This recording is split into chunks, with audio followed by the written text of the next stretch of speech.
Lockdown में जन्मा सितारा करेगा आगरा का नाम रोशन। कोरोना आपातकाल में पूरा देश घरों में कैद हो गया।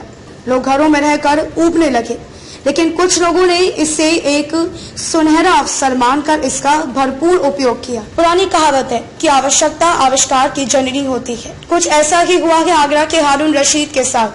उन्होंने लॉकडाउन में सिंगिंग को लक्ष्य मानकर घर पर ही गाने का रियाज शुरू कर दिया। क्रिकेटर हारून के कंठ से निकले सुर और लय को लोगों ने छोटे किशोर का नाम दे दिया। इतना ही नहीं, आज आगरा शहर की गलियों में क्रिकेटर से लोग छोटे किशोर कहने लगे। बता दें कि हारून रशीद दिव्यांग क्रिकेट कंट्रोल बोर्ड के महासचिव पद पर हैं। उन्होंने अपने जीवन में 67 प्रोफेशनल विदेश यात्राएं की हैं। सुनिए उनकी जुबानी।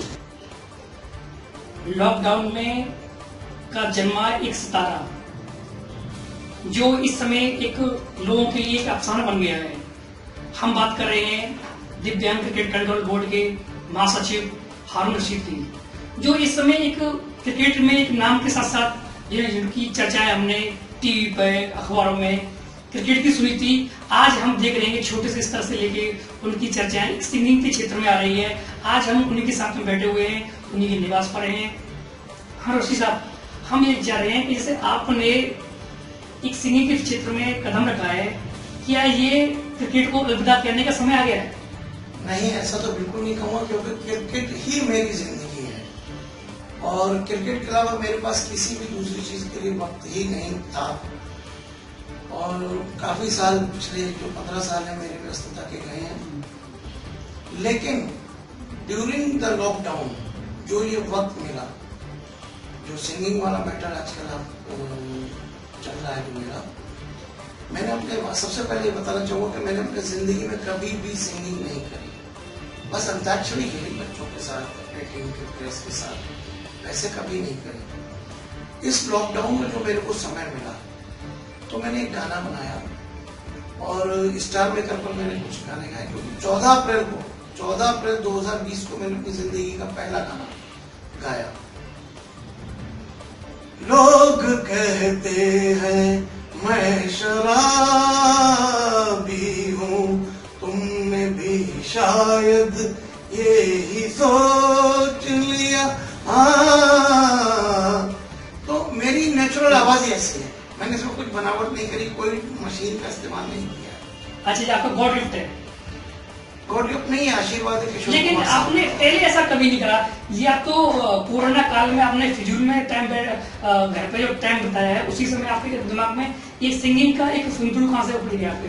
देखिए, जब कोरोना काल शुरू हुआ तो 1-2 दिन तो कटे, फिर उसके बाद बड़ा मुश्किल होता है, क्योंकि मेरी लाइन लोग घर में कैद हो गए थे। कैद हो गए थे, मैं भी बहुत व्यस्त रहता था। तो क्या करता, थोड़ा सा मैंने किचन में हेल्प करी, कुछ नई नई चीज बनाने की कोशिश की, बर्तन भी मांजे और अपने मजे के लिए मैंने जो थोड़ा सा सिंगिंग शुरू करी। और जो मुझे ये जानकारी मिली मेरे बारे में, तो फिर मैंने इसका भरपूर इस्तेमाल किया। आज मैंने अपना खुद का स्टूडियो रेडी किया है, अभी पूरी मेरी तैयारी है। और 4 अगस्त, जो परसों 4 अगस्त है, किशोर कुमार का जन्मदिन है, मैं 4 अगस्त को एक अपनी जिंदगी की नई पारी शुरू करने जा रहा हूँ। 4 अगस्त से ही मैं अपने आप को कहूंगा कि मैं सिंगर हूँ। आज तक मैं खाली क्रिकेटर हूँ, 4 अगस्त से बोलूंगा कि मैं सिंगर भी हूँ।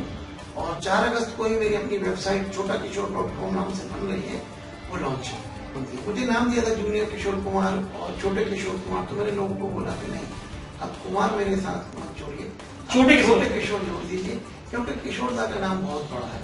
और उनके साथ छोटे किशोर कुमार बोल के लोग आपको छोटे किशोर खान भी बोल सकते हैं। बिल्कुल, छोटे किशोर खान भी बोल रहे हैं, छोटे किशोर रशीद भी बोल रहे हैं, वो चलेगा। लेकिन किशोर साहब का नाम मेरे साथ जुड़ रहा है, ये मेरे लिए बहुत गौरव की और सम्मान की बात है। और उससे बड़ी जिम्मेदारी की बात है, क्योंकि इस जिम्मेदारी को संजो के चलना भी है कि उनके नगमों को अब और भी बेहतर गाना है, ताकि लोग मुझे और भी प्यार दें और उनको याद रखें। अच्छा, लोग डर रहे हैं कहीं आप क्रिकेट से अलविदा न करें? नहीं, क्रिकेट से अलविदा बिल्कुल नहीं करूंगा, बल्कि जो क्रिकेट हमारी जिस लेवल पर थी वो उस लेवल पर उसी रफ्तार के साथ चलेगी। बल्कि इसमें तो मैं, और जो मेरे भारत के 1500 से ज्यादा मेरे पास दिव्यांग बच्चे मुझसे जुड़े हैं, उन बच्चों के बीच में मैं ऐसे बच्चे ढूंढ रहा हूँ जो म्यूजिक बजाने का शौक रखते हैं। तो जो मेरा बैंड होगा, जिस पर मैं प्रैक्टिस करूंगा, या अगर मेरे को कहीं स्टेज शो करने का मौका मिलता है, तो वो मेरे दिव्यांग बच्चे ही उस बैंड को बजाएंगे। तो इससे फायदा होगा, दिव्यांग बच्चों को भी रोजगार मिल जाएगा। यस, ये अच्छी बात है कि उन लोगों की अपॉर्चुनिटी मिलेगी, बिल्कुल कुछ आगे बढ़ने की। बिल्कुल बिल्कुल। और हमेशा मैंने दिव्यांगों के अच्छे के लिए ही काम किया है, आगे भी ये चीज तो जारी रहेगी। अगर मैं कभी बड़ा कलाकार बन गया तो जगह जगह पे जो चैरिटी शो होंगे उससे भी मैं दिव्यांग बच्चों का भला ही करूंगा, उन्हीं के भले के लिए। जी, थैंक यू साहब।